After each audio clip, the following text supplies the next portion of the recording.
Hello, welcome to Jason the Old Millennial. My name is Jason, speaking to you here in my basement in the great state of Kansas. And I'm getting back to talking about my favorite albums of all time, doing my list of my 100 favorite albums, my second list of 100 favorite albums that I've done, and I've gone all the way to my top 30 albums. I've been doing about 10 albums video. I haven't done in a while since the new year. I've been busy with the whole holidays, and then I've been busy this last week because we had a huge snowstorm here in Kansas. I've been spent all day yesterday shoveling snow, and I'm still not halfway there on shoveling snow, so I'll take the rest of the week doing that. But I did want to get back to talking about my 100 favorite albums, try to get through that list because I want to do some more with that once I get done with that list with Nick and Scott, who did their top 100 albums as well. But yeah, so first I want to get through number 30 on my list.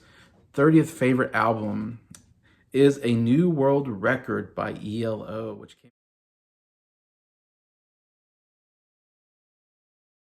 out in 1976. I don't have the album, unfortunately. That's definitely an album I need to get.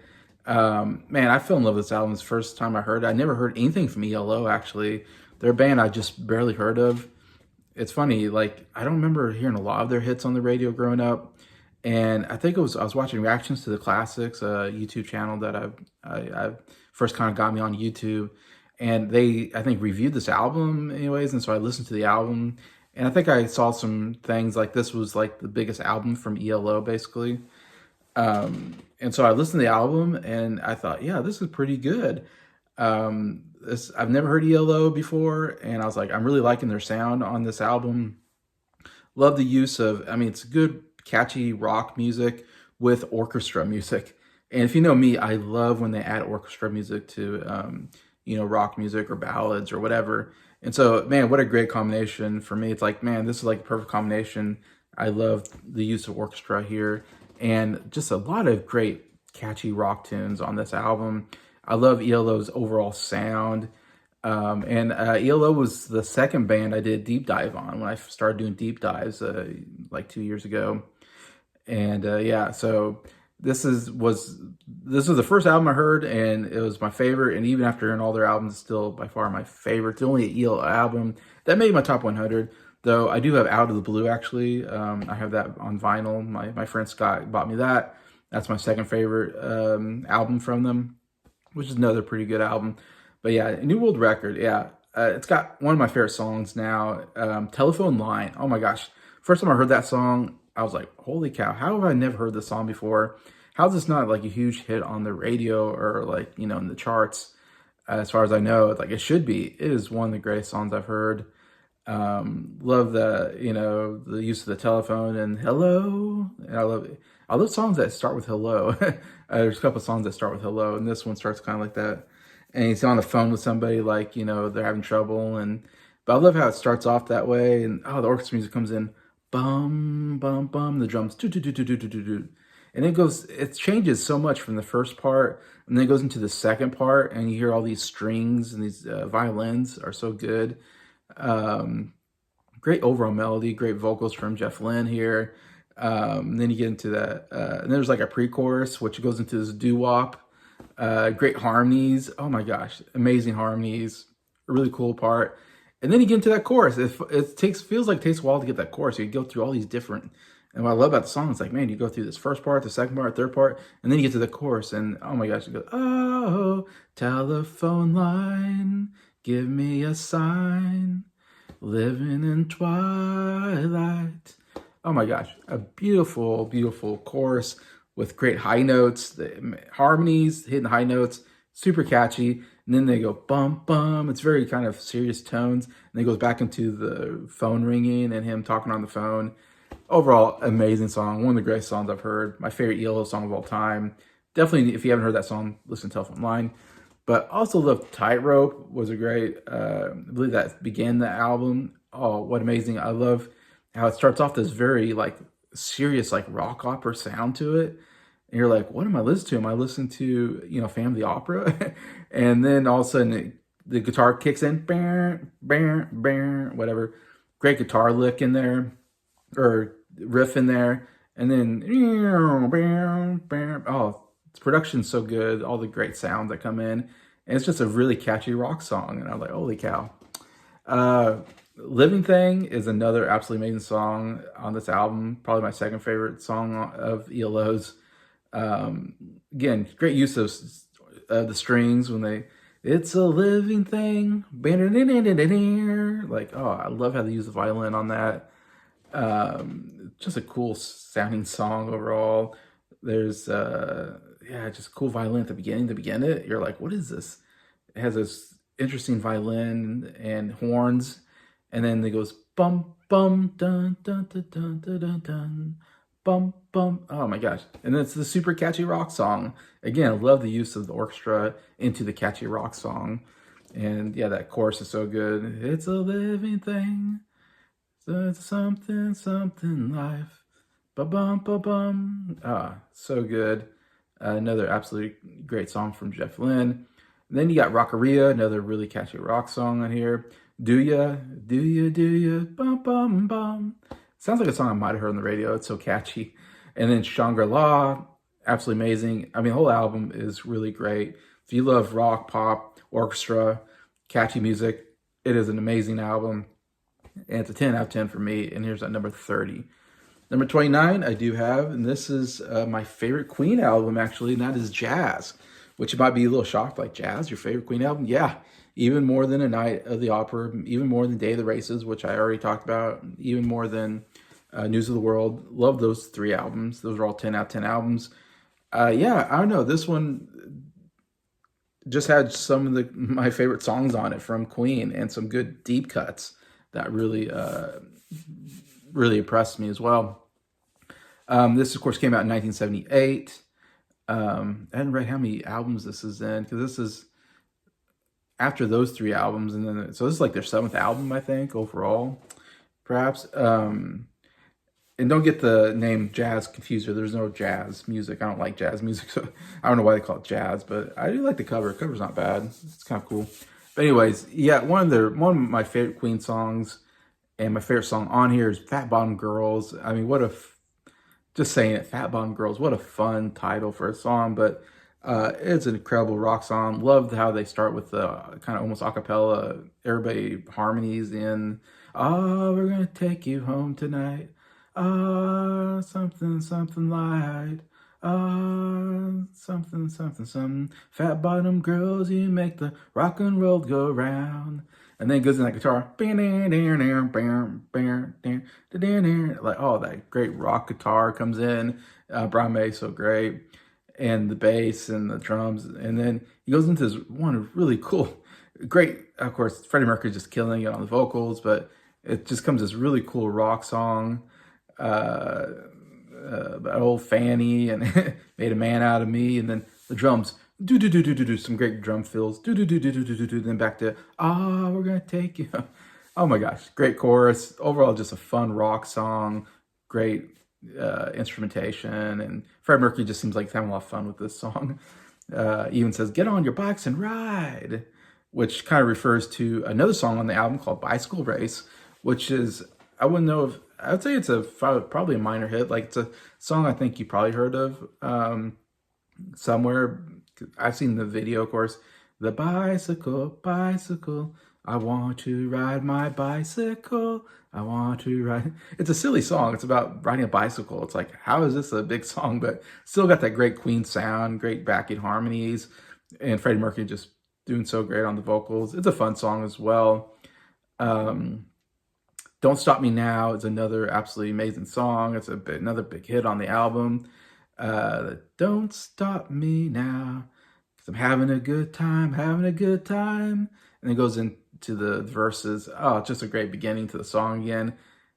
Again, just absolutely amazing vocals from Freddie Mercury again, just killing it there. Really catchy song. A big hit for a reason. Two what do you call it? Not big hit songs, hidden gems, whatever, sleeper hits, whatever, sleeper songs on the album. Jealousy is a really good song. It's a really slow song, but man, just again, I always think Freddie Mercury's the greatest singer because He can hit you with a good rock song, hit you with a good ballad, and a good pop song, like anything. He can sing anything. He can sing opera. It's like, give him anything, he'll sing it. But yeah, Jealousy, oh, just a really nice kind of more ballad type song. Really great. If you haven't heard that song, it's another song definitely check out. Another song that's was one of my favorite Queen songs now. The first time I heard it just blew me away.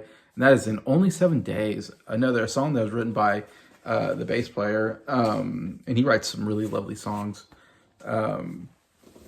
But it's another kind of ballad, kind of a slower ballad type song. I want to say acoustic guitar, maybe piano.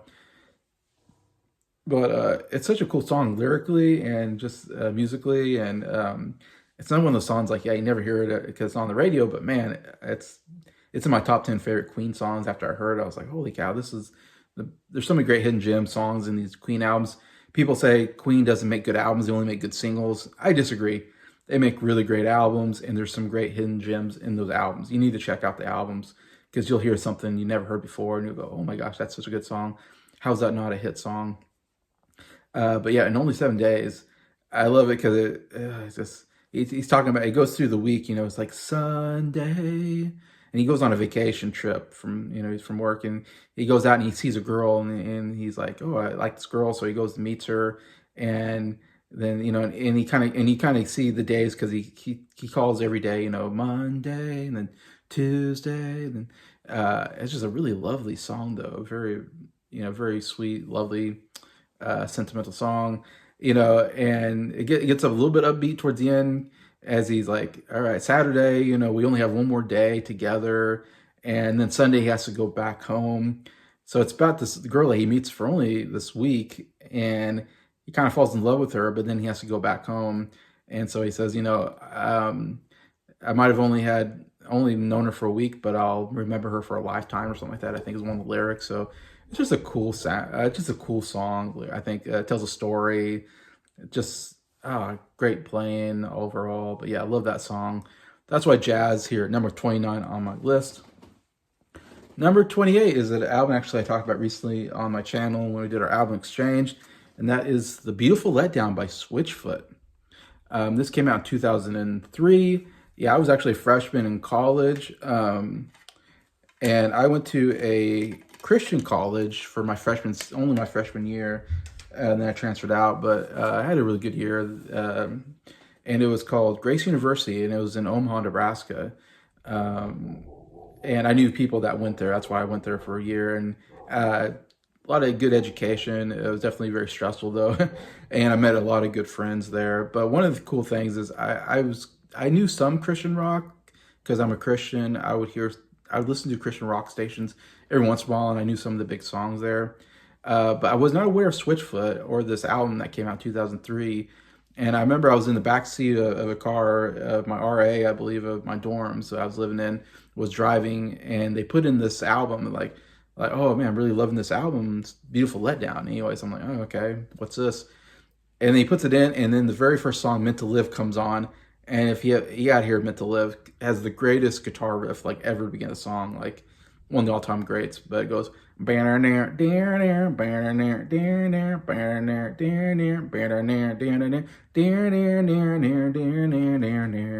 oh, it's heavy guitar. Like, it sounds like there's like two.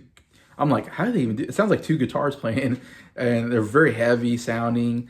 And it's like, what is this? Like, I remember being so shocked. I was in the back seat of this car going, this is like one of the coolest rock songs I've ever heard in my life. Like, what is this band? What is this album? Like, I immediately fell in love with this album. But yeah, Meant to Live, amazing rock song. And then and then after that it goes into This Is Your Life, another absolutely amazing song on the album. I love how it starts off kind of soft, and then it goes, This is your life, and gets in the chorus, Are you who you want to be? Yeah, it gets a lot much louder, crescendos into this loud chorus. Comes kind of a soft song into a rock song in it, and it's so good. Again, guitar playing is amazing if you like alternative rock. It's a great alternative rock album. Great singer.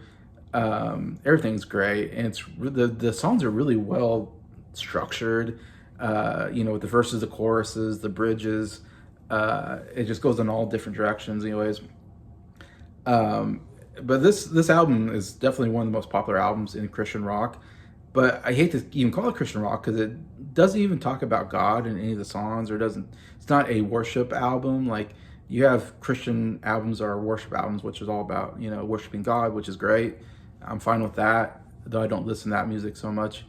But this is just more of a positive sounding album where they're just talking about, all these songs like Meant to Live, This Is Your Life, More Than Fine, Dare You to Move. They're just talking about, hey, try to, don't just be complicit with your life, the way it is, try to better your life, it's more hopeful sounding, I guess, more encouraging type songs of get out there, do something, you're meant to live for more than this, like I said, some of the lyrics in these songs. Dare You to Move, I love that song. It's my third favorite song on the album. But yeah, it says dare you to move and dare you to do something with your life. Just don't be complicit with being if you're not happy with your life. So I love that. I love the positivity of the album overall, and every song is great. Like every song is catchy rock music. It's like they didn't make one bad song on this album. They just said, okay, we're gonna have a whole album of just amazing rock songs, and they did it. And no one's probably ever heard this outside the people that listen to Christian rock in the 2000s. Unfortunate, but I mean, it was popular. Like I said, it won a bunch of awards in the Christian rock. It charted. It was number one on the Christian rock charts for like 38 weeks or something like that. But it also charted in the Billboard top 100, whatever, top 200. It charted at number 16. So it was still a really good album to really cross between Christian rock and just alternative rock. It was a great crossover album. So definitely don't let the whole Christian rock thing make you say, I don't want to listen to it because I don't listen to Christian music. I think you'll be fine. Even if you don't listen to Christian music, this is a great album to listen to. It's just a good rock album anyway. So yeah, Beautiful Letdown by Switchfoot. Absolutely love this album, especially since I have a lot of nostalgia from hearing it for the first time when I was a freshman in college. So yeah, number 28, the Beautiful Letdown.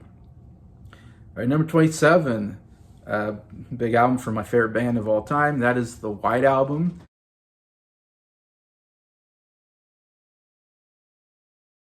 Or actually, it's called the Beatles, but we just call it the White Album. And this came out in 1968. This was kind of a later album by the Beatles. It's their only double album.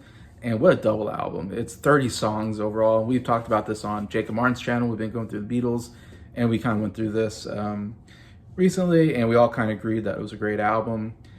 Yeah, this is such an interesting album because growing up, I wasn't a big fan of this album because it's such a weird album. It definitely, if you're like into like the early Beatles, She Loves You and I Want to Hold Your Hand, this is nothing like that. It's nothing like the early Beatles. This is like, we're going to throw every type of genre at you that we've never done before or we don't do.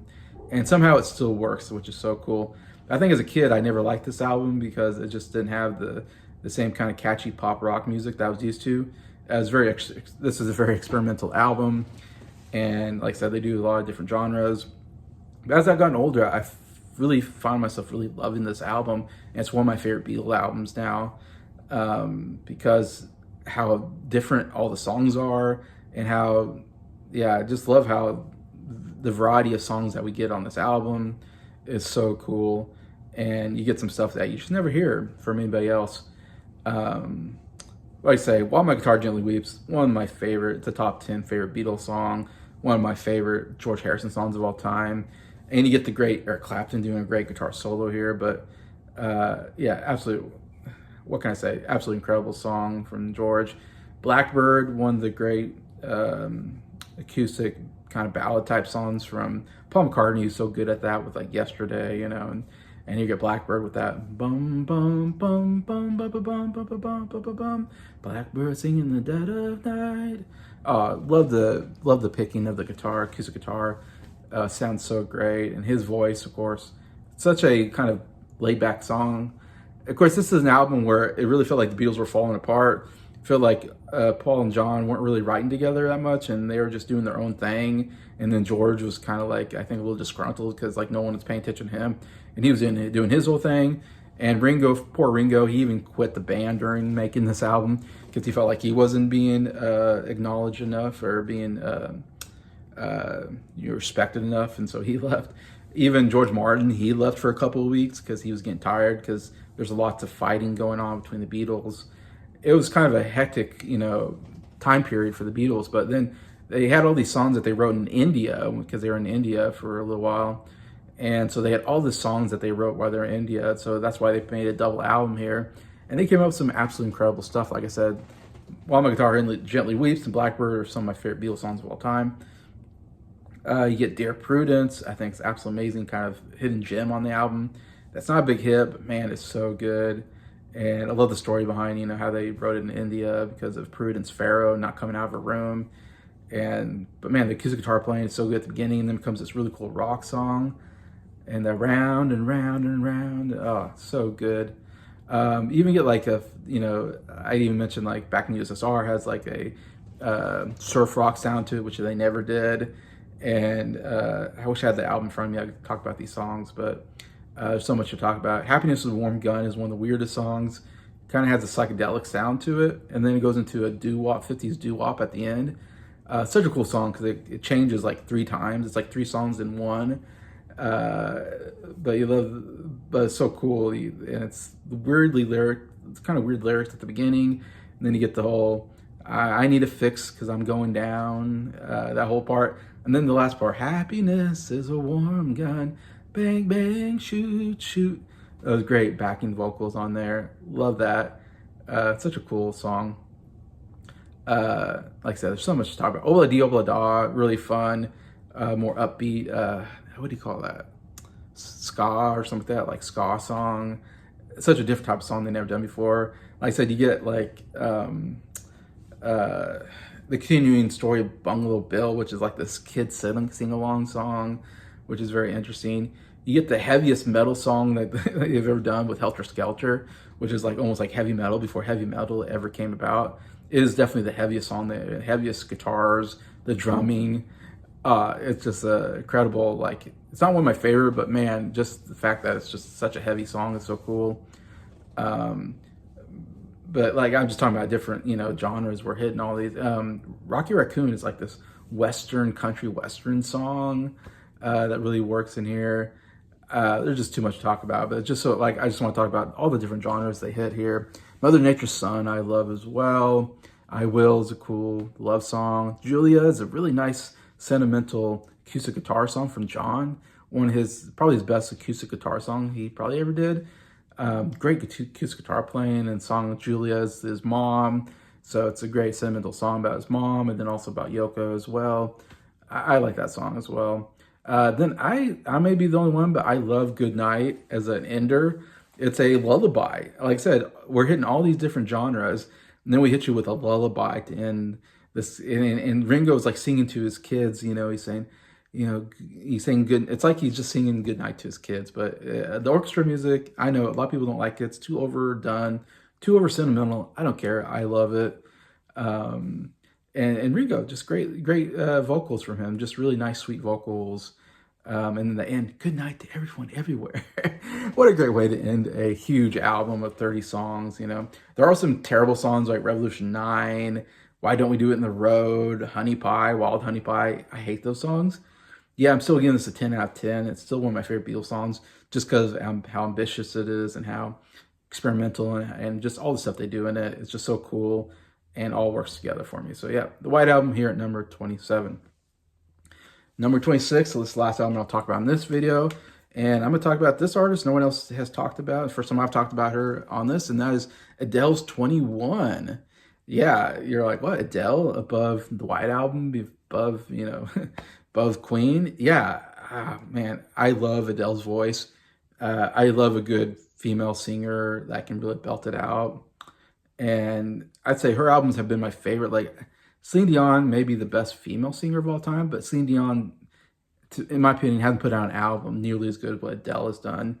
Adele just puts out she's put out 2 amazing albums, in my opinion, and this is definitely one. This was an absolutely humongous hit for her. It was the biggest hit of that year for sure that came out, which was 2011. So this is definitely one more later albums on my list. Like I said, I do a lot of 60s, 70s.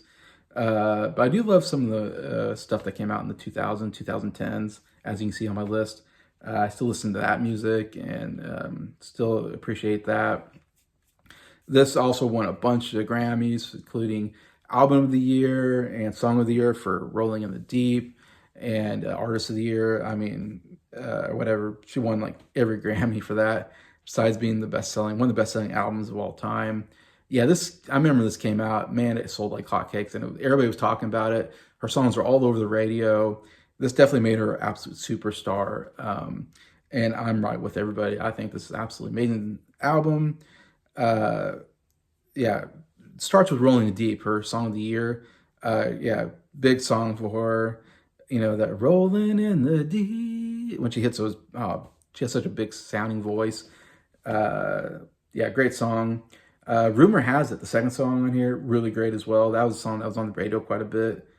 Her songs, you know, she does ballads, she does somewhat pop. It's hard to explain her style to me. It's not usual pop music. It's got some jazz into it. It's like a pop jazz kind of sound maybe to it. I don't like her jazzier tunes, but she didn't do that on this album. Her first album was a little more jazzier, 19, but I didn't care for that album. This album I thought was way better because it kind of went away from the jazzy sound and more commercial sounding maybe. Maybe that's why I like it. But yeah, Don't You Remember? Another absolutely great kind of ballad, which she really belts it out. And Don't You Remember? Oh, hit some great notes on that song too. Really great song. Set Fire to the Rain was another song that was on the radio quite a bit. Definitely more upbeat song. Still great. Really like that song as well. And then my favorite song, and a lot of people's favorite, a closer, man, great opener closer. You open with Rolling Deep and you close with Someone Like You. Someone Like You is my favorite song on the album. It's, I want to say it's probably my second, third favorite song of hers of all time. Just the ultimate song of, you know, going through a breakup and then saying, I'll be fine, I'll find someone like you, you know, kind of this, you know, moving on from a relationship that goes sour. And yeah, so it's kind of hopeful in a sense, but yet sad too. But just a beautiful song. And man, some of the best vocals I've ever heard, you know. Don't mind, I'll find someone like you. You've been the best. Just hit some incredible notes. And that as it goes on, she gets, even at the very end, she even goes up a step. Somebody's like, there's no way she can go a step higher or step louder or, you know, bigger notes. But no, at the end, she even hits bigger notes. And yeah, it's an absolutely amazing song. And I don't know, give this album a chance, I guess. I know a lot of people are probably like, I don't care for this type of music. I don't know. It's like, man, if you love good female vocals that can really belt it out, this is such an amazing album. Huge album for her, one of my favorites, and that's all the way to number 26 on my list. And we'll end it there. I'll do only 5 for these videos because I'm not really into doing these long, hour-long videos. So we'll try to keep it 30 minutes or less on these. So yeah, those are my 5 for this, 30 through 26. Tell me if you like any of these albums, or they're some of your favorites. Love to hear your thoughts. Besides that, thank you for watching this video. Thank you for liking it. Thank you to all my subscribers for supporting the channel. I appreciate you all and hope you have a good day.